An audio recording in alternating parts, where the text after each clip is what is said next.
영상으로 함께 예배하시는 모든 성도님들과 가정 가운데 하나님 평강이 함께 하시길 축복합니다.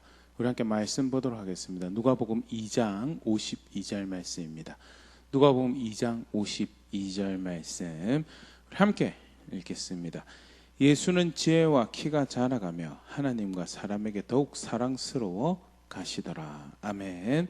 누가복음 2장에 굉장히 독특한 기록이죠. 예수님의 유년기에 관련한 기록 함께 살펴보면서 또 하나님께서 예수님을 어떤 구주로 또 어떤 존재로 소개하고 있는가 함께 말씀 가운데 생각해 보도록 하겠습니다.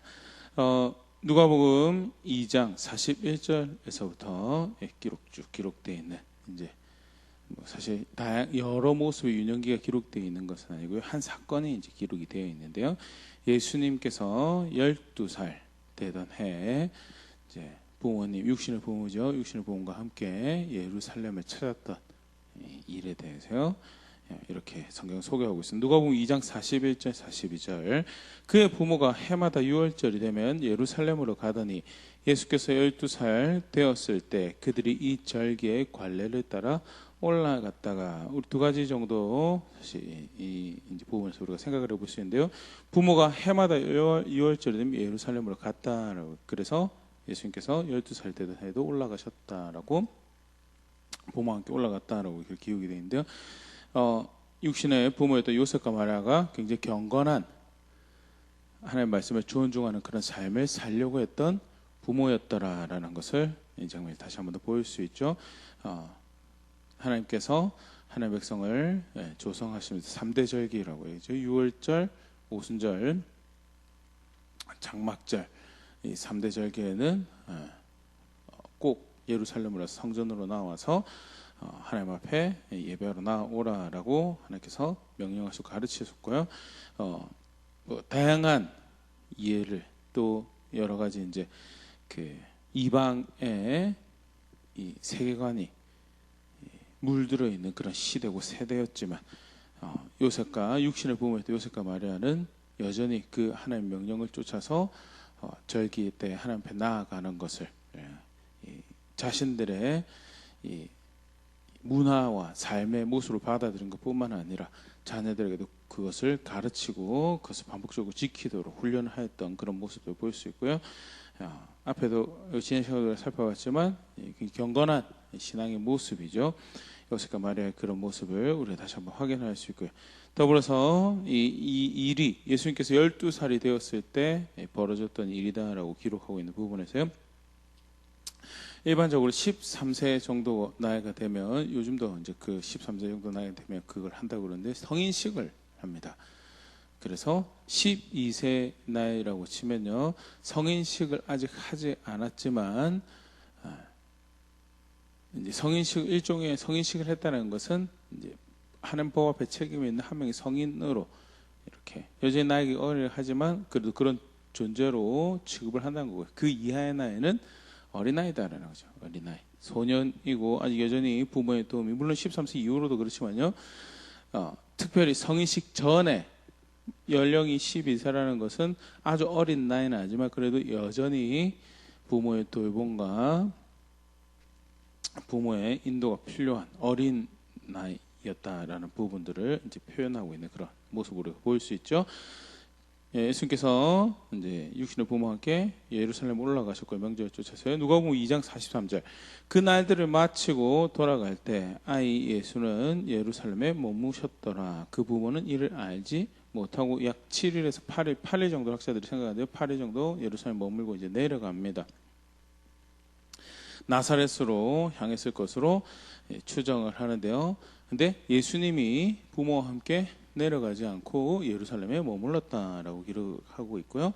누가복음 2장 44절에서 45절 동행 중에 있는 줄 생각하고 하룻길을 간 후 친족과 아는 자 중에서 찾되 만나지 못함에 찾으면서 예루살렘에 돌아갔더니 동행 중에 있다라는 표현은 우리 당시 그 모습을 다시 한번 더 좀 생각을 해볼 수 있는데 나사렛에서 예루살렘 가까운 거리가 아니죠. 갈릴리 바다 주변에 북쪽 지역에 그래서 예수님께서 거주하신 동네가 있었고요.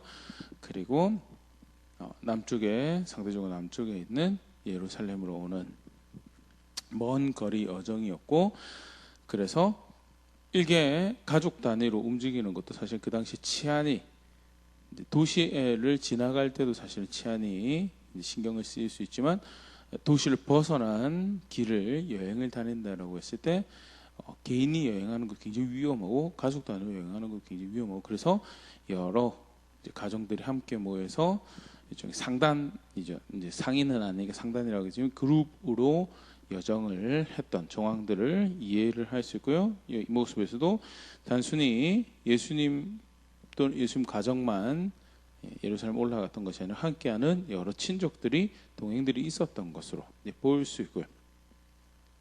아마 상황은 그런 것 같아요.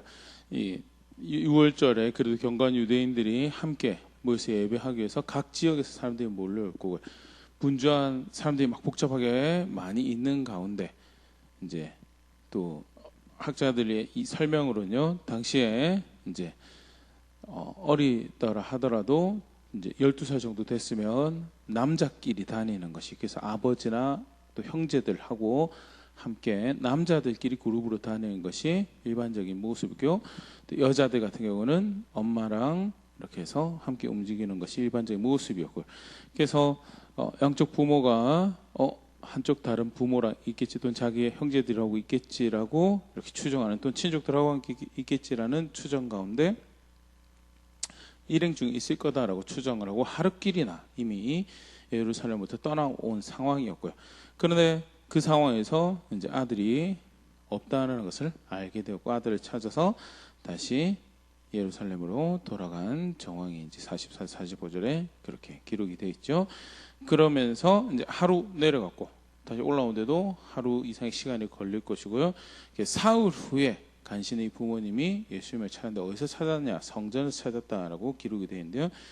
예수님께서 부모인 요셉과 마리아에서 발견된 당시 어떤 모습이었는가? 누가복음 2장 46절 47절. 사흘 후에 성전에서 만난즉 그가 선생들 중에 앉으사 그들에게 듣기도 하시며 묻기도 하시니 듣는 자가 다 그 지혜와 대답을 놀랍게 여기더라. 성전에서 만났는데 그가 율법을 가르치는 선생들, 속칭 랍비도 될 수 있겠고요. 그 중에는 제사장들도 있을 것이고요. 어떤 학자들은 이제 시대적으로 정황상 볼 때 가말리엘도 있었을 수 있다라고 그렇게 추정을 하는데, 성경은 사실 그런 부분에까지는 기록을 하고 있지는 않고요. 분명한 것은 하나님 말씀을 가르친 율법 선생님들, 제사장 비롯한 선생들 사이에서 그가 듣기도 하고 질문도 하면서 하나님 말씀을 적극적으로 존중하고 대하고 배우고 있는 그런 자리에 있더라. 그리고 단순히 12살에 아까 잠깐 성인식을 이야기드렸는데, 유대 성인식은 율법을 공부하고 마지막으로 일종의 강론을 이제 사람들 앞에서 읽는 것뿐만 아니라 강론을 함으로써 언약의 후손으로, 언약의 자녀로 내가 한 명의 책임 있는 하나님 백성으로 살아갈 것입니다라는 것을, 그리고 이 아이가 그렇게 준비되었음을 확인하는 그런 절차인데요. 그런데 또래 아이들도 그렇게 공부를 할 건데, 또래 아이들이 가질 수 없는 놀라운 지혜와 지식을 가지고 있어서 47절에 듣는 자가 다 그 지혜와 대답을 놀랍게 여기더라. 예수님께서 어떻게 보면 거기에 앉아있는 그 누구보다도 하나님 말씀에 대한 이해가 있었던 그런 존재죠. 하나님 아들로서 이 땅에 오셨는데 실제로 그런 것들이 이제 그런 장면에서 확인이 되어지고, 여담으로 이야기를 조금 더 이 학자들이 이제 이런 정황이 누가복음에 이제 기록되어 있는 모습에 대해서 설명을 하는 것이, 물론 누가복음도 유대인 독자들도 고려를 한 흔적들이 있지만, 이제 이방인을 대상을 하고 있는 정황이 이제 보여지는 측면이, 이런 유년기에 예수님의 특별했던 모습을 기록을 하고 있는 것이 동시대에 익숙한 이제 헤라클레스라든지 속칭 이 신화적인 인물들을 묘사하는 방법에서 그들의 어린 시절 신의 자녀로서 가진 특별함을 보여주는 그런 일화들이 이제 등장하고 있는 그런 측면에서 예수님의 어린 시절이 다른 복음서에는 등장하고 있지만 누가복음에서 그것을 기록하면서 하나님의 아들이신 것을, 그렇게 하나님의 아들로 이 땅 오신 분이신 것을 이제 확인하는 그런 측면. 없던 이야기를 만들어놨다 절대 그렇게 생각지는 않고, 그런데 사실 이제 보통 일반적 복음서 하면 공생에 포커스가 더 많이 맞춰 있는데, 굳이 어떻게 보면 짧다고 할 수 있지만 긴 내용에 이 일화가 담겨 있는 이 배경 정황에 누가가 그런 이방인 독자를 고려한 그런 모습도 학자들이 이야기를 하는데요. 다시 본래 내용으로 돌아가서요. 예수님께서 이렇게 성전에서 하나님의 말씀을, 다른 곳에 있었던 것이 아니고 성전에 머물고 있으면서 하나님의 말씀을 듣고 배우고 질문하기도 하고, 그 가운데 그가 하나님의 아들이신 것을 드러내는 그런 정황이었다는 것. 누가복음 2장 48절, 그의 부모가 보고 놀라며 그의 어머니는 이르되 아이야 어찌하여 우리에게 이렇게 하였느냐, 보라 너의 아버지와 내가 근심하여 너를 찾았노라. 얼마나 놀라겠어요. 12살 먹은 아이를, 물론 뭐 5살 6살보다는 크니까요. 그럼에도 불구하고 여전히 부모의 도움이 많이 필요한 그런 아이인데, 그가 부모를 따르지 않고 성전에 남아 있었던 모습에 대해서 안타까운 마음에, 걱정했던 마음에 꾸지람 같은 그런 이제 내용으로 보일 수 있고요. 그때 예수님께서 뜻밖의 대답을 하십니다. 예수께서 이르시되 어찌하여 나를 찾으셨나이까, 내가 내 아버지 집에 이 집에 있어야 될 줄을 알지 못하셨나이까 하시니, 그 부모가 그가 하신 말씀을 깨닫지 못하더라 하면서 내 아버지 집에 있어야 되는 것이 내가 지금 내 존재에 더 충실한 그런 자리다라는 것을 이야기를 하고요. 부모는 당최 경건한 부모이긴 했지만 그럼에도 불구하고 예수님 하신 말씀은 충분히 알아듣기가 어려운 말이었다라고 이렇게 기록이 되어 있고요. 그 다음에 누가복음 2장 51절 52절, 예수께서 함께 내려가서 나사렛에 이르러 순종하여 받으시더라. 그의 어머니는 이 모든 말을 마음에 두니라. 예수는 지혜와 키가 자라가며 하나님과 사람에게 더욱 사랑스러워 가시더라. 예수님께서 하나님의 아들로서, 이제 사실 이게 독특한 표현이죠. 이 성전은 아버지의 집이라고 일컫는 이런 모습이나 이런 정황에서요. 그러면 육신의 부모는 부모로 여기지 않았느냐? 절대 사실 그걸 이야기하는 것이 목적이 아닌 것이 그 다음에 51절, 좀 전에도 51절, 52절에서 볼 수 있는데요. 부모님과 함께 나사렛에 이르러 부모님께 순종하더라라는 것이 성경에서 기록을 하고 있는 거고요. 그러면 앞에 이야기는 그가 하나님의 아들로서 육신의 부모도 무시하고, 이렇게 보통 이제 신화적인 인물들, 다른 종교에서 이렇게 하면 이제 그런 정황들도 이제 묘사가 되는데, 전혀 그런 것이 아니다는, 저는 그런 것보다는 의도를 가지고 이런 장면이, 이런 이제 일화가 남겨져 있는 거고, 또 이런 장면이 기록돼서 속에 세워지고 있는 거고, 실상 예수님은 육신의 부모를 존중하고 하나님께서 세우신 권위와 질서를 존중하는 그런 자리에 있었다는, 그것이 순종으로 표현된 자리에 있었고, 궁극적으로 그는 52절에 하나님과 사람 앞에서 그들의 기쁨이 되며 그들의 눈에 사랑스러운 자로서 성장하셨다라는 것이 이제 간략하게 기록되어 있는 예수님의 12살의 모습인데요. 무엇을 보여주고 있는가, 어떤 예수님을 소개하고 있는가라고 할 때 다시 한번 더 분명하게 누가복음은요, 그는 하나님의 아들이다라는 것을 소개를 하고 있습니다. 누가복음 2장 49절 다시 한번 보면요, 예수께서 이르시되 어찌하여 나를 찾으셨나이까, 내가 내 아버지 집에 있어야 될 줄을 알지 못하셨나이까 하시니. 예수님께서 12살이시면 속칭 공생애 전에 예수님이시고요. 누가복음에 기록되고 마태복음에도 기록되어 있고요. 굉장히 예수님에 관련해서 중요한 사건, 공생애의 시작을 알리는 예수님 침례 사건이 이제 기록이 성경에 되어 있는데요. 근데 그 침례 사건 전에 예수님이 이미 스스로를 하나님의 아들로 알고 있었고, 속칭 이제 그런 오해가 있죠. 예수님께서 침례를 받으실 때, 우리 2주 전인가요? 2주 전인데 그리스도라는 명칭에 대해서, 예수님께서 그리스도로 불리는 것에 대해서 함께 살펴볼 때 기름 부음 받은 자라는 표현인데, 예수님은 기름 부음 받은 자다라는 것, 어떻게 성경에서 소개하고 있는가? 사실 대표적인 장면이 예수님 침례 장면이죠.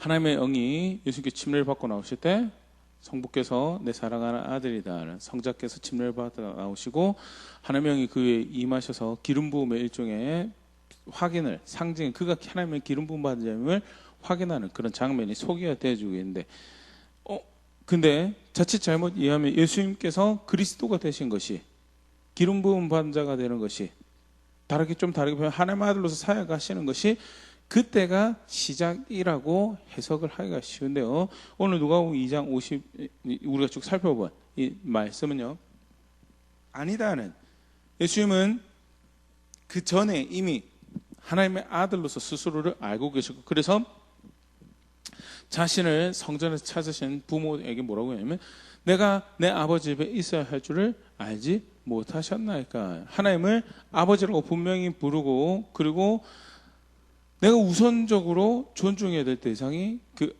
하나님 아버지인 것을, 나는 그런 하나님의 아들 된 자라는 것을, 존재라는 것을 분명히 밝히시는 그런 장면이고요. 그런 측면에서 사실은 이 이야기가 소개가 되어지고, 그는 분명한 하나님의 아들로 이 땅에 오셨고, 그것은 침례를 통해서 하나님의 아들이 되시고 그때부터 기름 부음 받은 자로서 사역을 하신 거예요. 그 이전에 성령께서 예수 머리 침례를 받고 나오신 예수 머리 위에서 그가 기름 부음 받은 자라는 것을 확인하는, 그는 확인하고 공표하는 사건이지, 존재 자체가 기름 부음 받은 자로 이 땅에 오셨고 하나님의 아들로 이 땅에 오셨고, 예수님은 스스로도 그것을 자신이 알고 계셨다라는 것을 분명히 이제 보일 수 있는 그런 장면이죠.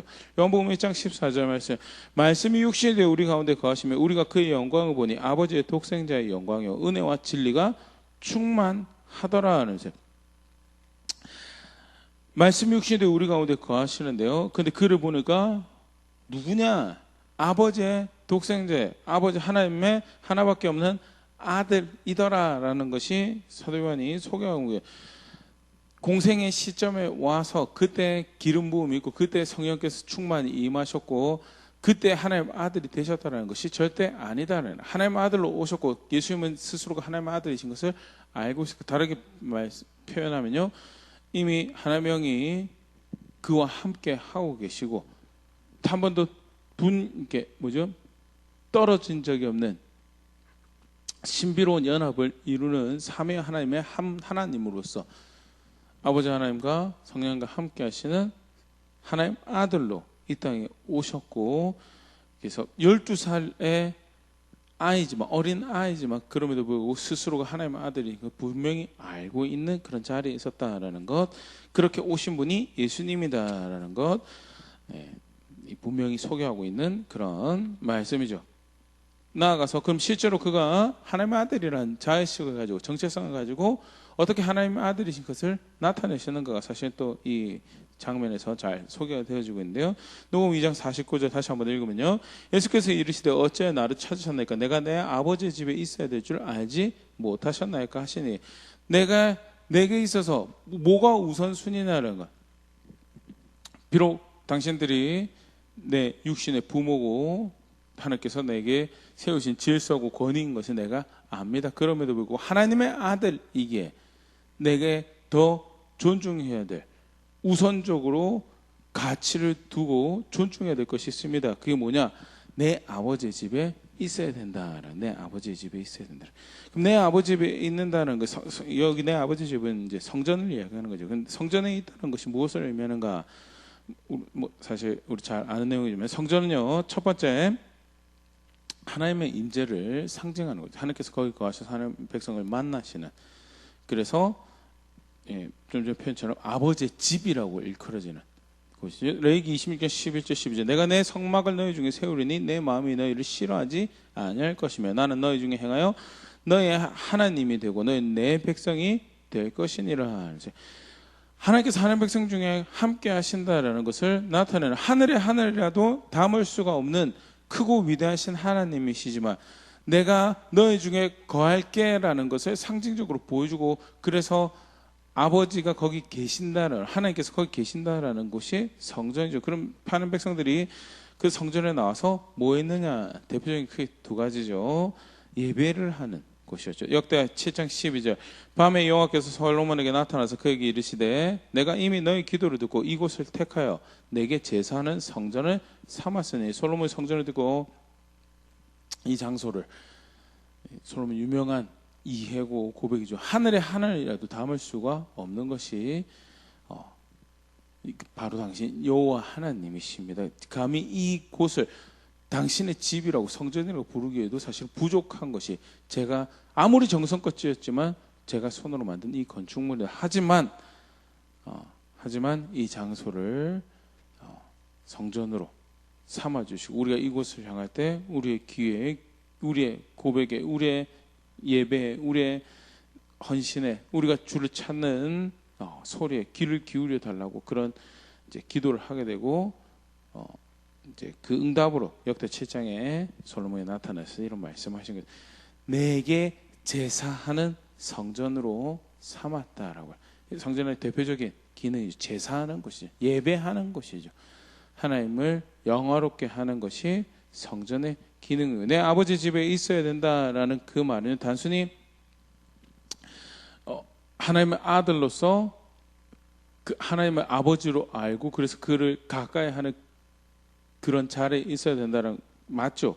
근데 조금 더 들어가서 그럼 그를 가까이 한다라는 말이 무엇을 의미하는가라고 할 때 성전의 기능에서 하나님을 영화롭게 하는 것이 하나님을 예배하는 것이 그게 하나님을 가까이 하는 모습이고요.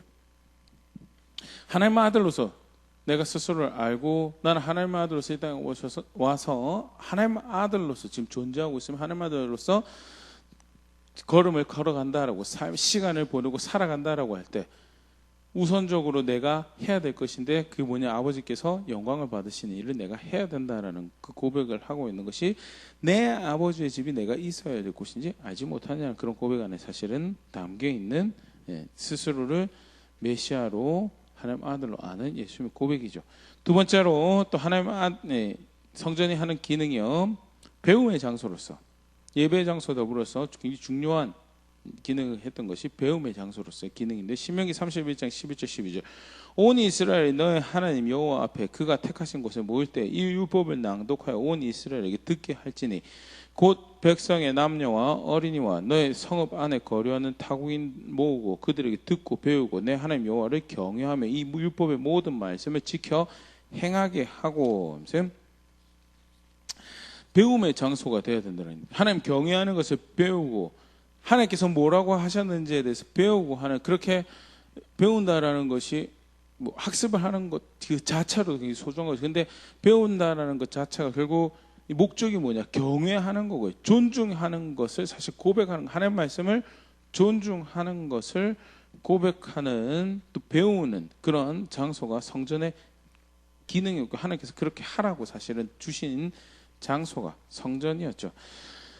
그렇다고 쳤을 때 내 아버지의 집에 있어야 될 줄 알지 못하냐 내가 하나님의 아들로 이 땅에 살아가는데 내 아버지 집에 있어야 되지 알지 못하냐라는 그 고백은 실제로 예수님 사역이 크게 두 가지로 하나님의 아들이라는 자식을 가지고 살아가는 모습이 결국 어떤 것이냐라는 것을 이야기를 할 때 나는 하나님께서 영광을 받으시는 것을 최우선으로 하는 그런 선택을 하고 그런 삶을 살아가는 그런 하나님의 아들이다. 더불어서 하나님의 말씀을 그렇게 존중하는 자리에서 살아가는 하나님의 아들이라는 그런 선택을 통해 내가 하나님의 아들이라는 것을 나는 알고 있고 나는 이렇게 살아가는 존재이다라는 것을 보여주는 게 사실은 이 고백 안에 담겨 있는 모습이에요. 실제로 요한복음 통해서 예수님께서 그런 메시아이신 것을 고백하죠. 요한복음 17장 4절 아버지께서 내게 하라고 주신 일을 내가 이루어 아버지를 이 세상에서 영화롭게 하였사오니 예수님 자신의 삶을 요약해서 한 문장으로 얘기합니다. 나는 아버지께서 하라고 하는 일을 이루어서 아버지를 영화롭게 하는 그런 삶을 걸어왔습니다. 살아왔습니다. 그리고 앞으로도 그렇게 살 것입니다라는 것을 고백하는 그런 말씀이고요. 예수님 구원의 주로 오셨습니다. 중보자가 되십니다. 굉장히 중요한 부분이죠. 그런데 동시에 그것을 바르게 이해하는 중요한 한 이 축이죠. 성경 예수님 사역, 예수님이 이해하는 예수님은 하나님을 영화롭게 하기 위해서 하나님께 영광을 돌리기 위해서 그런 사역을 그런 삶을 사셨다라는 구체적으로 그리고 실제로 하나님께서 영광을 받으시는 중요한 모습, 이해죠. 순종을 통하여 하라고 하는 일의 순종을 통해 하나님께 영광을 돌리는 그런 사역을 하고 그렇게 우리 구원자가 되셨다는 것. 그게 하나님의 아들의 사역의 모습으로 가르쳐주고 있고 누가복음 2장에서 우리가 오늘 살펴보는 말씀은요. 비록 12서밖에 되지는 않았지만 그가 하나님의 아들로 오셨기에 내가 있어야 될 곳은 그 아버지 집이다라는 고백 그 안에 그가 하나님의 아들로서 어떤 길을 갈 것인가에 대해서 고백하고 있는 모습을 소개를 하고 있죠. 더불어서 말씀을 존중하는 그런 모습. 요한복음 4장 34절 예수께서 이르시되 나의 양식은 나를 보내신 이의 뜻을 행하며 그의 일을 온전히 이루는 이것이니라. 보내신 이의 뜻을 행하는 것 결국 사실 하나님의 말씀을 존중하는 거죠. 그래서 그 말씀을 온전히 이루는 그게 내 양식이고 내 삶의 기쁨이고 내 삶의 에너지고 내 삶의 뭐랄까 자원이다라고 이야기를 하고 있는 그만큼 예수님은 하나님 뜻을 하나님 말씀을 존중하는 그런 걸음을 걸으시죠. 요한복음 12장 49절 50절 내가 내 자유로 말한 것이 아니요 나를 보내신 아버지께서 내가 말할 것과 이를 것 친히 명령하여 주셨으니 나는 그의 명령이 영생인 줄 아노라. 그러므로 내가 이르는 것은 내 아버지께서 내게 말씀하신 그대로이니라 하시니라. 예수님은 누구보다도 자신의 말을 하고 그것이 영생이다라고 하실 수 있는 권리를 하나님과 본성과 본질 동등한 하나님이시. 그럼에도 불구하고 나는 내 아버지의 말씀이 그의 명령이 영생인 줄 알고 있다고. 그래서 어떻게 해서든 그가 명령하여 주신 것을 그것을 말하고 그것을 이루는 것이다라고. 그렇게 하나님 말씀을 존중하는 사역을 이루어 가셨고요. 그렇게 뭐라고 고백하신 것? 나는 하나님의 아들이다. 그냥 정체성으로서 존재로서 하나님의 아들이시지만 실제로 그런 존재로 이 땅에 오셔서 그 뜻을 펼쳐간다는 모습이 뭐냐? 아버지 집에 있는다라는 건데 아버지 집에 있는다는 것이 오늘 우리가 살펴본 것처럼 먼저는 하나님께서 받으실 만 예배를 드린 자리고 나아가서 그 말씀을 존중하는 그런 걸음을 걷는다라는 건데요. 실제로 그런 선택을 해서 하나님의 아들로서 이 땅에서 스스로 나타낼 것이고 또 하나님 뜻을 이루셔서 구원의 사역을 중보의 사역을 성취하실 그런 구원자로 오셨음에 대해서 이제 소개하고 있고 보여주는 장면이 오늘 예수님의 유년기의 모습이죠. 하나님의 아들로서 살아간다는 것이 하나님의 아들로서 존재한다는 것이 그렇게 하나님께 영광을 돌리는 그런 자리에 있는 것이고 그렇게 하나님의 말씀을 존중해서 그 뜻을 이루고 한 자리에 있는 것이다라는 것을 본으로 먼저 보여주고 그러기에 그 안에서 또 하나님의 자녀가 된 교회에게 무엇이 진짜 하나님의 자녀가 되는 신앙의 모습인가라고 가르칠 때요. 누가복음 14장 26절 무릇 내게 오는 자가 자기 부모와 처자와 형제와 자매와 더욱이 자기 목숨까지 미워하지 아니하면 능히 내 제자가 되지 못하고 하면서 부모도 중요하고 처자도 중요하고 형제도 중요하고 자매도 중요하고 자기 목숨도 중요한데 그거보다 하나님의 자녀가 된다면 그렇게 예수님의 제자가 되어서 자격 없는 자에게 베푸시는 하나님 자녀가 되는 놀라운 은총을 입는 자리에 있는 그 신앙은 그러기에 하나님 영광 받으시는 것을 무엇보다도 존중해야 되고 그리고 하나님 뜻을 이루는 것 무엇보다 존중. 그 심지어 자기 부모도 그에 비하면 미워하는 것이 자기 처자도 형제도 자매도 그에 비하면 우선순위가 더 자기 목숨조차도 그것이 우선순위가 그에 비하면 우선순위가 떨어지는 것이 되는 것이 그 진정한 제자가 되는 것이 그 그리스도 안에서 예수님 믿어서 하나님 자녀가 되는 신앙이다라고 가르치시고 있는 부분 별개의 것이 아니고요. 스스로가 하나님의 아들인 것을 그렇게 고백을 하셨다면 또한 그 안에서 자녀된 우리가 걸어야 될 신앙이 무엇인가를 사실 또 보여주는 그런 대목이죠. 누가가 사실 이제 이야기를 거기서 마무리하지 않고요. 이제 굉장히 이렇게 후에 교회들에게 또 성도들에게 도움이 되는 그런 마무리를 하는데 그게 누가복음 2장 51절 52인데 예수께서 함께 내려가서 나사렛에 이르러 순종하여 받으시더라. 그의 어머니는 이 모든 말을 마음에 두니라. 예수는 지혜와 키가 자라며 하나님과 사람에게 더욱 사랑스러워 가시더라. 예수님께서 내가 아버지 집에 있어야 할 줄 알지 못하셨나이까 라고 그렇게 말씀하시면서 우선해야 될 하나님과 그리고 그의 말씀이 우선 가치를 두고 존중해야 될 대상과 그 말씀이 있음에 대해서 분명히 고백하셨지만 누가는 그렇게 마무리를 하지 않죠. 이 이야기를.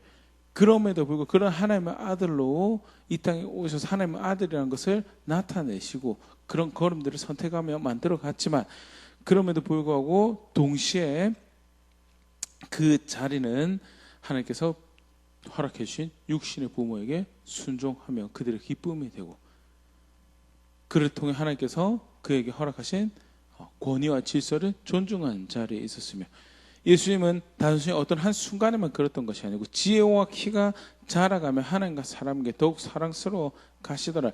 하나님을 영화롭게 하고 또 나아가서 하나님의 말씀을 존중한 자리에 있다라는 것이 절대 주변에 사람을 돌아보지 않고 기독교 신앙 자체가 사실 그렇죠. 기독교 신앙은 하나님을 존중한다는 것 자체가 이웃 사랑하는 거고 떨어지고 형제 사랑하는 거고 뗄 수가 없는데요.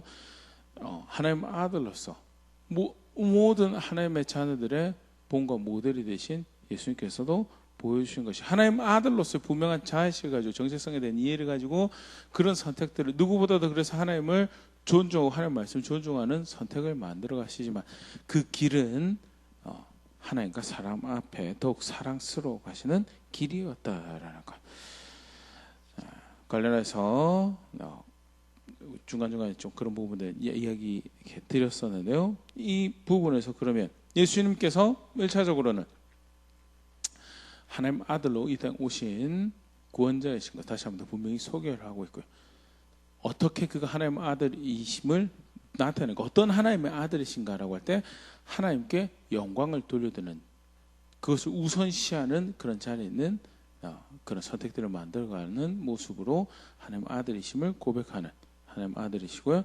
나아가서 그렇게 하나님 말씀을 존중하는 것으로 하나님 아들이심을 고백하는 메시아이며 그리스도이신 분이시다라는 것을 이제 2차적으로 소개를 하고 있으면서요.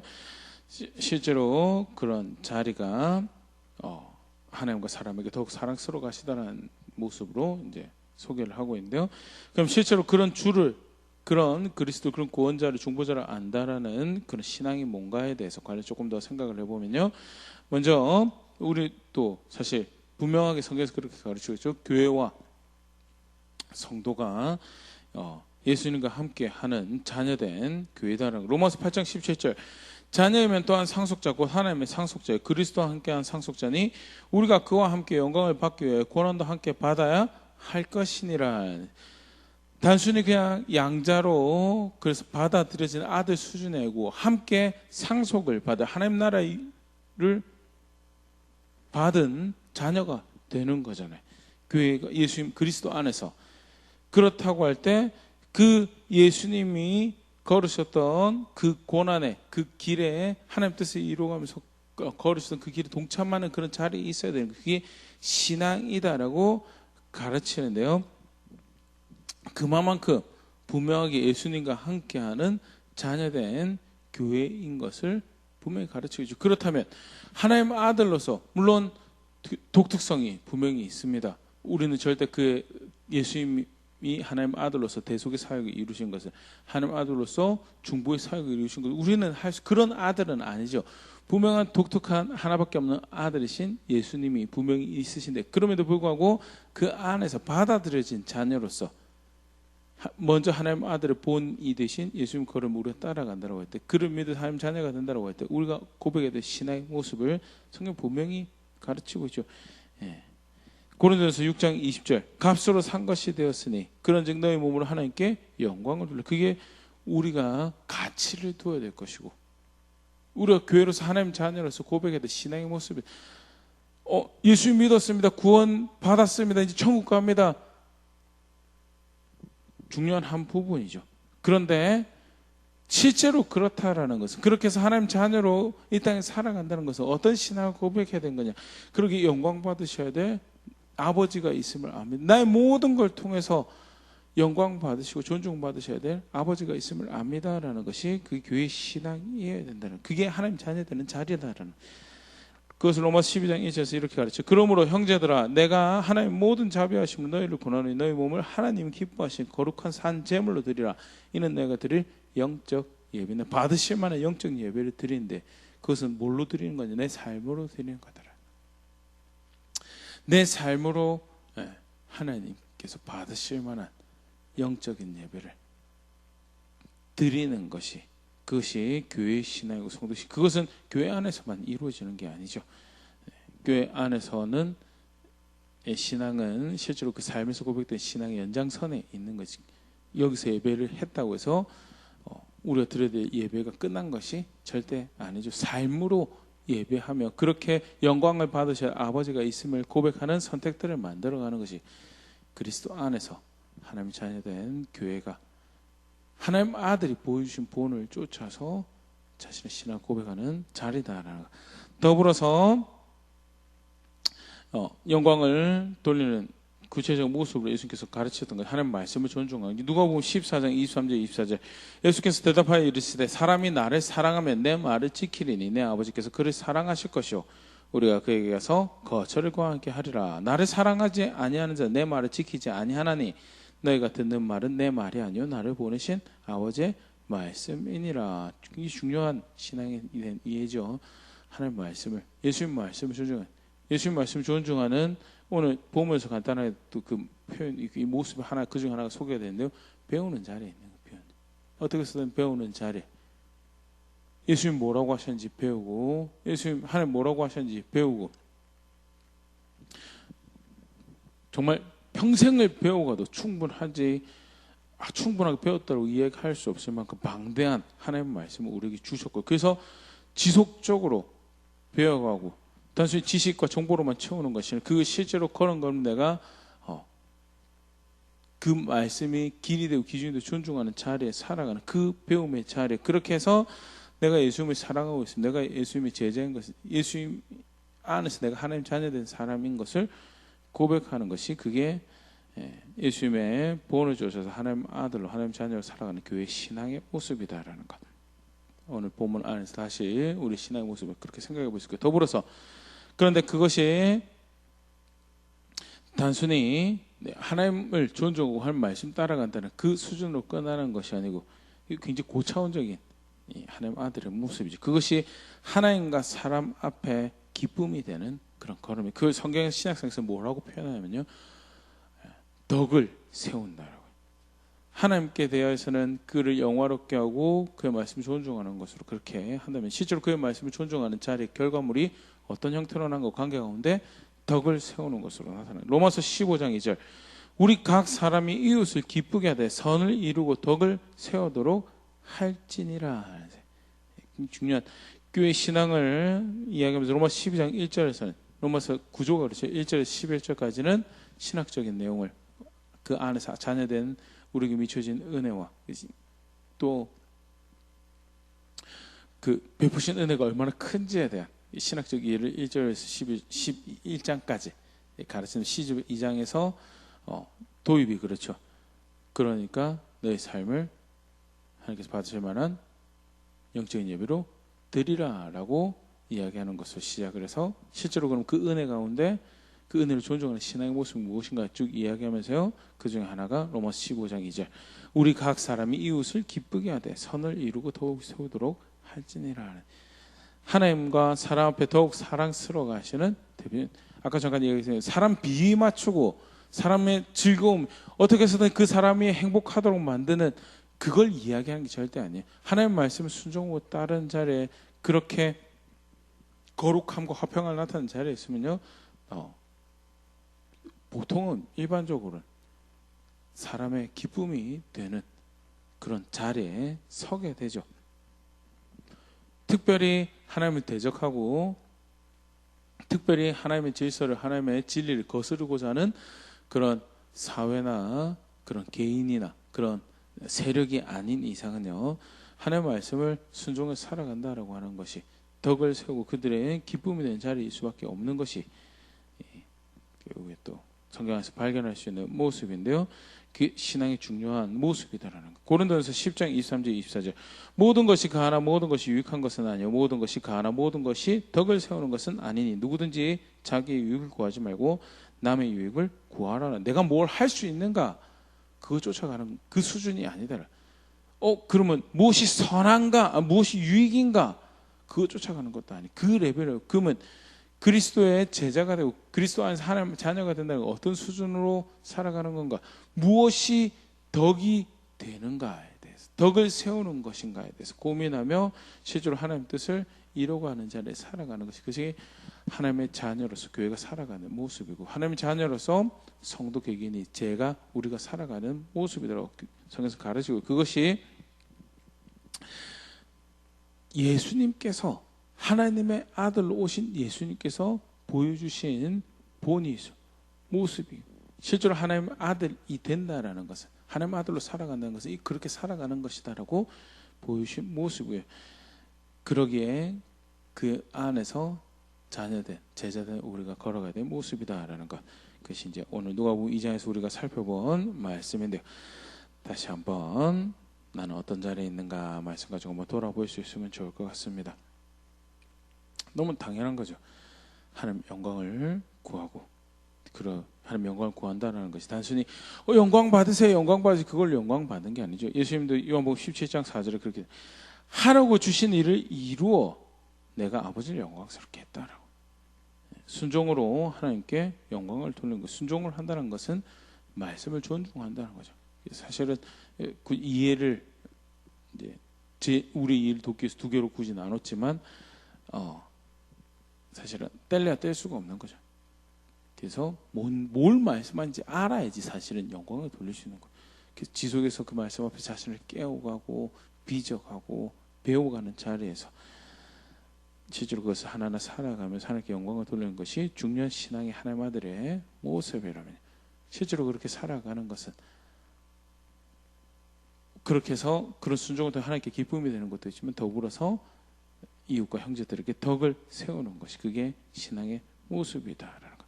절대 내가 무엇을 할 수 있는가 내 권리 쫓아가는 거 아니고 내게 무엇이 유익이 되는가 그거 쫓아가는 게 아니고 무엇이 덕을 쌓는 것인가라는 고민으로 고백하는 것이 살아가는 것이 그것이 하나님 자녀가 살아가야 될 모습이다라는 것. 그렇게 배워가고 그것이 시간이 가면 갈수록 익숙해져가는 그렇게 성숙해져가는 자리에 있는 제가 될 수 있으면 좋을 것 같고요.